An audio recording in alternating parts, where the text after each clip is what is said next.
District of Conservation is sponsored by CFACT. To learn more about our sponsor, head over to cfact.org. Thank you so much for listening. Welcome to District of Conservation. I'm your host, Gabriella Hoffman. This podcast offers a sober examination into all things hunting, fishing, shooting sports, energy, environment, and the public policy surrounding it. And this podcast also specializes in original interviews that you won't hear elsewhere. Here's what I have for you today. More Jewish Americans are deciding to pick up firearms ownership despite being a very reliable demographic for gun control in wake of Hamas's evil attacks on Israel. And that is being noticeably felt here in the United States. To break this down and much more is my friend Yehuda Remer, who is famously known as the Pew Pew Jew. Yehuda, thank you so much for joining the podcast. Thank you so much for having me, Gabby. It's great to be here. Before we talk about this news story, because it is really top of mind, it's very fascinating to see the response from Jewish Americans in wake of Hamas's horrific attacks. But I want my listeners to get to know you more, as I have gotten to know you over the years. What is your backstory for those who are unfamiliar, and how did you take an interest in firearms? Okay, so when I grew up in Los Angeles, and I bought my first gun in probably, I think it was like 2010, maybe, give or take. And from there, my parents found out, even though I was married out of the house, my parents found out that I owned a gun, and they kind of went ballistic. Didn't talk to me for weeks, calling me irresponsible. And then I'm sorry, my brain's all over the place today. And then from there, I decided, if I'm going to be a gun owner, I need to be responsible, as well as teaching my kids how to be responsible around firearms. So I went online to look for a book that I can buy for my children about gun safety. And I was shocked that there was no books on the market for children. So I kind of always enjoyed creative writing. And I wrote my first book called Safety On. It's an introduction to the world of firearms for children. And from there, the rest was kind of just history. What led you in particular to decide to pick up firearms? Was it because of any threats to you personally, or you just thought, I need to empower myself and protect my family? What was the impetus behind your decision? Like, did you have a personal incident or something that led you to do, or you just wanted to preemptively look into protecting yourself and your family more so? I mean, honestly, at the time, and I'll be completely honest, at the time, it was just freaking cool. That's really what it came down to. I was like, hey, I always thought that guns were only allowed to be purchased, or the only people allowed to own guns were bad guys, the military, and cops. I was a spoiled LA boy. I never cared for politics. I especially didn't even know what the Second Amendment was. And then again in 2008, when Obama was running, I started doing some research, and I found out that not only, all Jews apparently are Democrats. I found out that not only was I not a Democrat, I wasn't even a Republican. I was like a 3% Tea Party, activist. And it kind of dawned on me like, holy cow, the Second Amendment's there for a reason. But it didn't dawn on me like, oh, I'm going to need this for self-defense or from a tyrannical government. That came a little later as my journey went deeper and deeper into the firearms world. That came later. So I originally bought a gun because I was like, hey, I enjoy shooting, and I think it's just cool. So I bought my first gun. That was pretty much the same for me. My dad, when we did our kind of gun journey 7 years ago, give or take, in terms of, like Jewish family members of mine, I think my aunt has a whole arsenal from her late husband in her house in Los Angeles, oddly enough. So she's always been kind of tangentially supportive of it.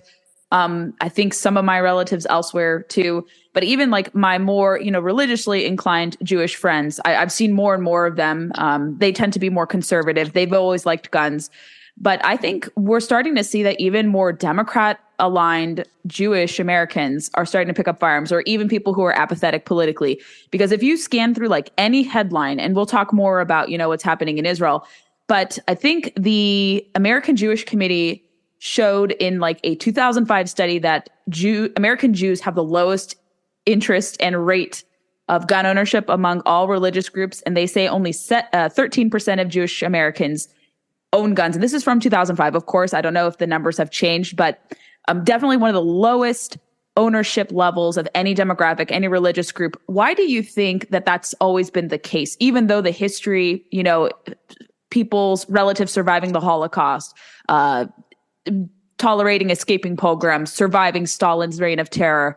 You would think the history would influence, descendants of those survivors and even those victims to want to protect themselves, because government in those situations came in and terrorized those individuals, using racist, anti-Semitic, guidelines to influence their decisions and exterminate Jewish individuals, especially in the case of the Holocaust, and almost try to do so in the Soviet Union too. Thankfully, Stalin died before he could do his own version of the Holocaust. But why do you think, even with that history very evident there, that American Jews have been so reluctant, maybe up until now, until October 7th, to pick up firearms ownership? What explains that historical kind of inclination to gun control outside of Democrat politics? Well, that's really where it comes down to, right? You have to kind of go back in history to the early 1800s, like you were saying, right? You had pogroms, and you had, in the 1800s, a lot of anti-Semitism in Europe, and their idea in Europe was, well, if we fight back, then, the Cossacks, for example, would hit us back tenfold. So it was easier to just let it happen. It is what it is. It's God's will. We're not going to fight back because one person dies instead of 10 people die. So you had that mentality throughout Europe. And now you fast forward to the early 1900s, and you had Jews in America who would vote Republican and Democrat. It was kind of a 50-50. There was no overwhelming political side that Jews would pick.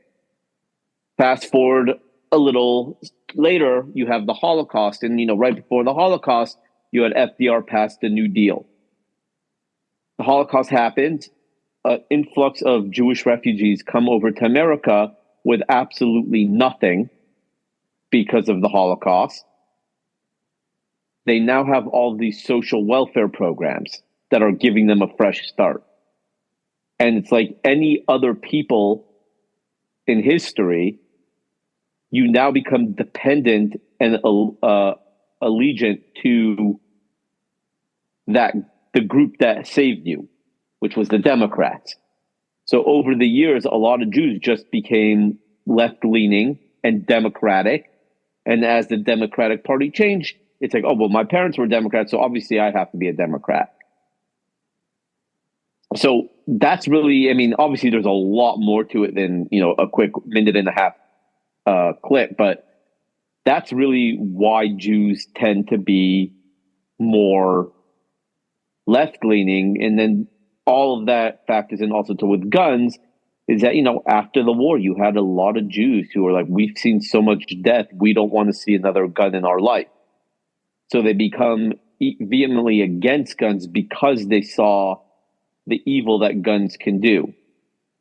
Instead of embracing the Second Amendment, and again, this is not a judgment call, right? I had my grandfather, my grandparents, they survived the Holocaust. They saw what happened. So it's not a judgment call on anyone, but it's an idea that you saw the evil the guns can do, but you didn't look at the good a gun can do. So they decided that we just don't want to deal with firearms. So they became very rabidly, if you will, anti-gun. We see October 7th happen. And I don't know about you, Yehuda, but I've never seen my, let's say, lefty Jewish friends start to reconsider things. And now you see all these headlines, especially with the horrors that have been enacted. Even though obviously this happened in Israel, a lot of people here in America, Jewish Americans, and even non-Jewish Americans, have friends in Israel, have family members in Israel. They see what Hamas does. And we start to see in response, not only in Israel are more people picking up firearms ownership, even here in the United States, American Jews are responding and seeing the rise of anti-Semitism, seeing all these crazy protests of people openly calling for the annihilation of Jews. And you see headline upon headline. For example, CNN talks about more and more Jewish Americans are picking up firearms trainings.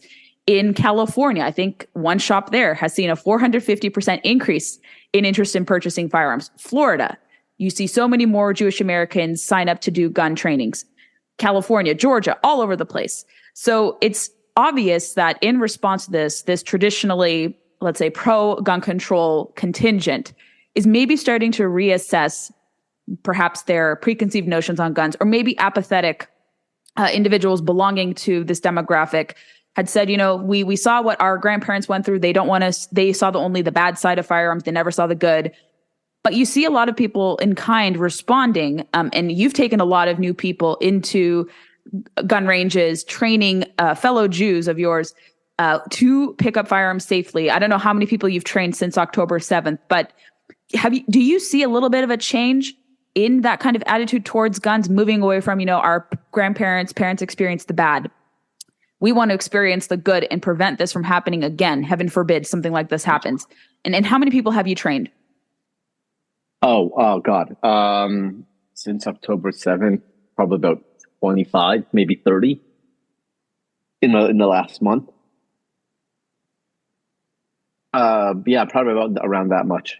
And in terms of people changing, I don't see a lot of liberal Jews really changing their minds so much. I see a little bit, but more. It's more. What I'm seeing is just more like Orthodox Jews who have been not anti-gun, but like, hey, we never had a need. We never had the need to use firearms, or we didn't care about them, but now we do. That makes sense. I think so. I do see maybe more so compared to more Democrat Jews, because they're starting to speak out against anti-Semitism on their side politically, but they're not so much, you're right, jumping on board the Second Amendment. I think it's more so American Jews who were maybe apathetic, or like you said, never saw a need to have it. But do you think it could potentially come around to maybe the most ardent, hardened gun control Jewish Americans at some point? Because I feel like at some point they're going to have to change their views, especially if they're directly threatened. I think the only time we'll see a majority of Jews, and when I say majority of Jews, I do mean, liberal Jews, conservative Jews, and Orthodox Jews, really change their mind is if you see all of these protests, these pro-Hamas protests that you're seeing around the country, if real violence, and what I mean by real violence is, I know we've seen some violent actions already. Unfortunately, that man, I think earlier this week, passed away Westlake from Village, yeah.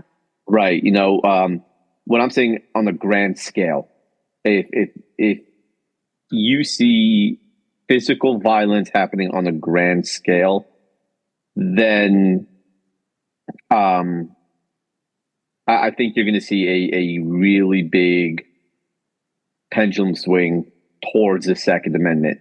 I would love to see liberal Jews do it, but I feel like a lot of liberal Jews would rather fall in line and say, hey, no, Israel's an oppressive state and, occupiers and stuff like that, rather than, they would join the other side before accepting their Jewish roots.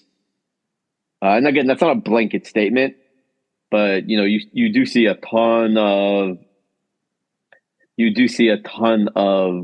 Jews who are marching with pro-Palestinian at pro-Palestinian rallies. So I think that it's gonna take a lot, because I at this point, I don't think, like, you see Palestinians in America and other Muslims in America rallying and marching to be pro-Hamas, and you see them locking arms with Jews who are saying, no, Israel's bad, right? This is not like Nazi Europe where, didn't make a difference what your political leanings were. A Jew is a Jew and you're dead. So I think it's going to be a different situation, but I think that you are going to see a lot of people on the left join the other side rather than say, no, I'm a proud Jew and this is unacceptable. That would be a very bad trend to see. And that is not to be surprising. I have seen that even when I was an activist in college, where they would lock more arms with people who didn't really have their best interests in mind than rather stand for Israel. So that is something to keep in mind. But I am encouraged that at least some are starting to pick up gun ownership. And that leads me to what is happening in Israel itself a little bit in terms of firearms ownership. So compared to the United States, I think we, Guatemala and Mexico, we're the only three countries in the whole world of the 190 plus countries around the world that has a Second Amendment. Israel does not. But in spite of Israel not having a Second Amendment, it has been reported by our pal, Stephen Gutowski of The Reload, who you spoke about this issue with recently as well. And you also joined Laura Ingram to talk about this in general, increase in Jewish ownership of firearms. But they have recorded, even with all the restrictions in place, 150,000 permits to carry and own pistols or handguns. What do you think about that? Or what is your response to that? And do you wish that, in your personal view, that they would have a little more liberalized firearms ownership rules? Because they should have a culture that permits easier access to firearms, but you still have to go through so many hurdles, even with all the threats they face from Hamas and from the PLO and their neighbors. Why is it that they haven't reformed their laws? And do you think? I mean, I can't tell you why they haven't reformed their laws. I think it's absolutely absurd. You're a tiny little country that's, I think smaller than Manhattan, I think they say. And you're surrounded by 1 point something billion people who want to kill you. So why wouldn't you want everyone armed? But their laws are incredibly restrictive. I do believe that even if you apply for a permit now, it still takes a week to get it approved. And up until a few weeks ago, you were only allowed to own 50 rounds of ammo at any given time. Now they upped it to 100 rounds of ammo, which again is ridiculously stupid. Hell, I went to the range last night and I shot over 100 rounds of ammo for my own stash. Like, it's crazy. I know they've been giving out long guns, but I don't know exactly who they're giving them out to. But up until, again, 2 weeks ago, you were not allowed to own a long gun. No 22s. Everyone in America, well, not everyone, but I'm saying, like, everyone loves the Tavor and the Galil Ace. You can't own them there as a civilian in Israel. You are not allowed to own them. No shotgun. I mean, it's crazy. It's absolutely absurd. And I think that there's a real case to make that not as many people would have been killed on October 7th if, more people had the ability to defend themselves. Right. If it wasn't a May issue country. Because people look to that and they say, like you, absolutely, and I agree with this viewpoint, that the presence of gun control can worsen the damage. And you're right, if more civilians had been armed, perhaps the carnage would have been significantly a lot less. But I don't think a lot of people knew that this was going to happen. Intelligence failures abounded. There was a lot of different factors at play. But even with the unknowns and with the, failures there for intelligence gathering purposes and maybe whether or not, the government was unaware that this was happening right under their noses. But definitely the more liberalized laws there would have been, we would have seen, you're right, absolutely fewer casualties, definitely. And I would hope that, I hate that it comes down to this, that a tragedy would have to inspire change. It shouldn't have to. We should be seeing them go on the offensive and say, we don't want to be vulnerable again. We shouldn't just make it available to people who served in the IDF or IDF veterans. We need to, let's say, decriminalize gun ownership in the country or make it easier for our civilians to own firearms because we're in a new age where we have to allow this to happen. We shouldn't make people go through hurdles. I don't know what the Knesset is going to do, because it seems like they won't do this. Like what we have here, it would require changing their constitution. But I would hope there is an appetite maybe to enact reforms, maybe to add to their constitution, saying that we don't want October 7th to happen again. Therefore, we need to amend our constitution to reflect this. Do you think, I don't know how much you can read into Israeli politics, but do you think from people you may be speaking to on the ground, or relatives, or people who work in the firearms industry in Israel, maybe there would be a little bit of an interest in perhaps doing this, or do you not see that happening whatsoever? I don't see that happening. Unfortunately, Jews could be annoying with this kind of stuff, and what I mean by that is every time there's been a terrorist attack in Israel, they loosen the gun laws in Israel, and then the minute everything goes back to normal, the gun laws go back to the way they were. So who knows if they're going to actually go forward with allowing more people to keep and own firearms. I don't know. Historically, it's not promising, but it will definitely be interesting to see. I think for the time being, the gun laws will be lax, and I do believe because this war is far from over. Even if Israel does absolutely flatten Gaza, I do think that if they do flatten Gaza, there will be other Muslim countries who've already said, I think Turkey said that they're at war with Israel, and I think they're going to have Iran. I think there's going to be, I think it's going to get a lot worse around the world before it gets better. That's a worry that I think a lot of us have. But in spite of all that's happening, I really love your story. Like, you're one of the hardest workers in the firearms industry. And I think people should know your story more. But you've published various different books. You've gone to SHOT Shows. You've spoken at different conferences. You've won awards. For those interested in getting involved, whether it could be fellow American Jews or even non-Jews, what would you offer in terms of advice to those individuals who are looking to do that? So I really think it really depends on what aspect you want to do.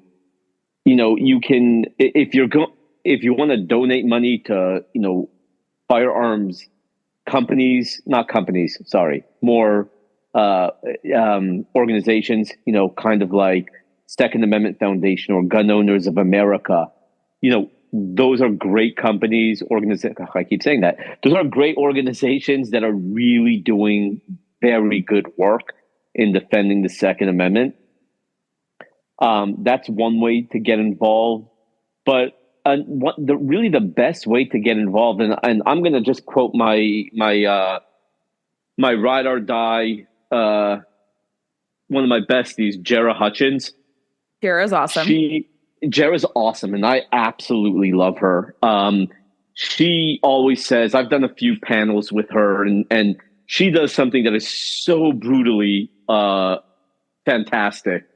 We're sitting there and there'll be a group of 200-300 people, and she says, okay, who here supports the Second Amendment? All the hands go up.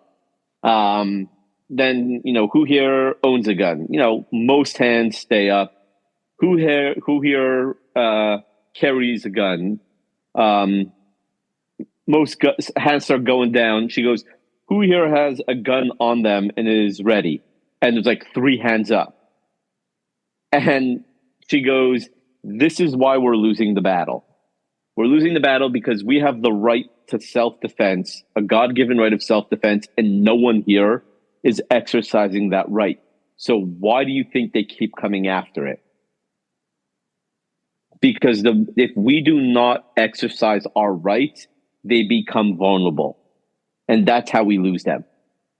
And people can disagree all they want to say. Well, a right's a right, and we don't have to do it. It's a right. We can do it when we choose to. And 100%, that's true. But if you are not exercising your right, if you are not using the Second Amendment, then why do you expect, how do you expect us to defend them or defend it? So that's something that I would say, is that if people really want to do something, they need to really start getting out there, talking about it. They cannot be afraid of the Second Amendment, or they can't be. Let me rephrase. They can't be afraid to be vocal about the Second Amendment and their support for it. Go to rallies. Call your local politicians, your congressmen, your senators, and put them in their place. I mean, they work for us. As much as it doesn't feel like that, they still work for us. So, yeah, I think that would be a big piece of advice, is to actually use your Second Amendment rights. I think that's a good piece of advice. And if my listeners are fascinated by your story, they are a little familiar with you on social media, they want to buy your book, they want to support you, because everyone should support Yehuda in his efforts, definitely recommend that. Where would you like to direct them to, social media-wise, your website, your books? Dish all the appropriate links. Yeah, absolutely. So across social media, it's at the Pew Pew Jew. Don't forget and it's PEW, and then Jew. And then my website's thepewpewjew.com. Fantastic. We will include all those show notes and everything you discussed. Is there anything my listeners can look forward to before we finish our interview, Yehuda? Anything you want to tease, or anything you want to get people excited about that you're undertaking or doing soon? Yeah. So I am coming out with a new book next week, and I am incredibly excited about it. So stay tuned. Go follow me on social media. Go sign up to my newsletter on my website, and you will find out next week when the book comes in. It is going to be a huge book, and honestly, I think it'll be one of the best in terms of firearms industry things. I think it will become one of the best-selling items this holiday season. Again, listeners, check out all the appropriate links. Follow Yehuda so you could see when his new book and other previous books come out or have been already listed. Yehuda, thank you so much for coming on. Really appreciate it, and I want to wish you a happy Shabbat Shalom. Thank you very much, Gabby. Thanks for listening to District of Conservation. If you enjoyed what you heard today, go leave us some reviews on Apple and Spotify or wherever podcasts are played. Your feedback will help us reach more people, and I love to know what is on your mind after each episode.